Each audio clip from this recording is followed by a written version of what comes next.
argue this high-profile case before the U.S. Supreme Court. Chase Strangio. Chase, thanks so much for being here. Really appreciate it. So the case comes at a time when 26 states have passed laws restricting healthcare treatments for transgender youth, according to a CNN analysis of data from the nonprofit think tank Movement Advancement Project. So how do you plan to argue before the U.S. Supreme Court in a case that could have wide-ranging implications beyond the state of Tennessee?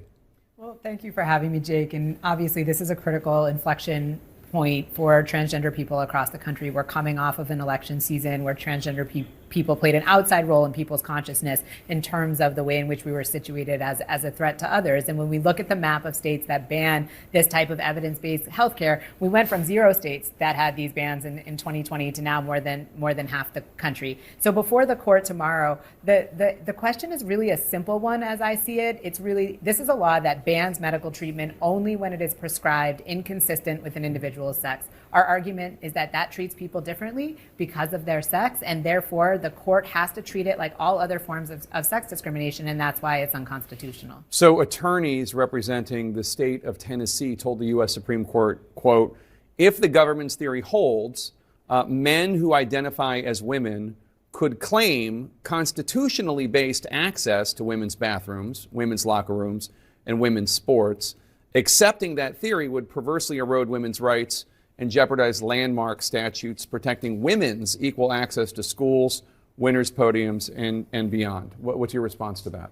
Well, I obviously disagree with that premise that allowing transgender women into women's sports or women's bathroom is a threat to women, but it is also not the question before the court in this case. And in fact, it is a totally independent question about whether a law that bans medical care for transgender adolescents discriminates against people based on sex versus these separate cases that preceded any of these healthcare bans will continue to be litigated in the courts regardless of the outcome here. So that clearly is conflating a bunch of different questions. The question before the court tomorrow is about whether banning medical care, overriding the consent of parents, the recommendations of doctors is a violation of equal protection. What do you say to physicians who are sensitive and supportive of trans kids, obviously don't want suicidal ideation, et cetera, but wonder if there is enough data as of now to prove that it is beneficial to allow these sort of treatments before the age of 18?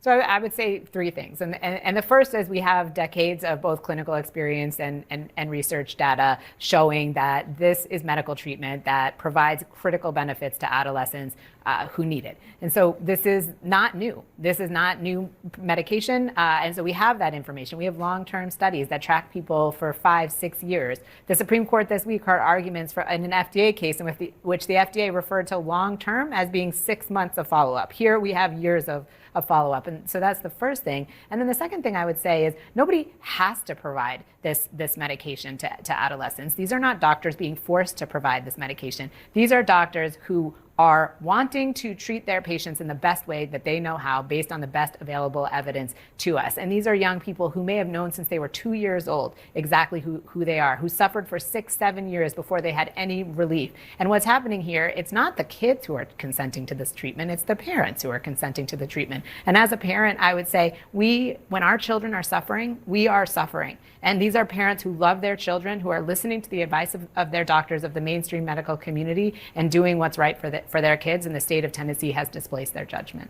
Earlier this year, England's National Health Service stopped prescribing puberty blockers for children with gender dysphoria, claiming that there's, quote, not enough evidence to support the safety or clinical effectiveness. It does seem as though, whereas Europe used to be more progressive on these issues, they're dialing it back now. I don't totally agree with that premise. There's a subset of European countries that are imposing some guardrails on the prescription of the care, and the puberty blockers pause is temporary. And of course, there's no comparable restriction on restrictions for hormone therapy for transgender adolescents in the UK. But all of these countries that have taken a look at care in Europe and have put in some caution have not done 2 things that Tennessee has done. Stripped adolescents of the care that they are receiving, and that is something that Tennessee has done through SB 1.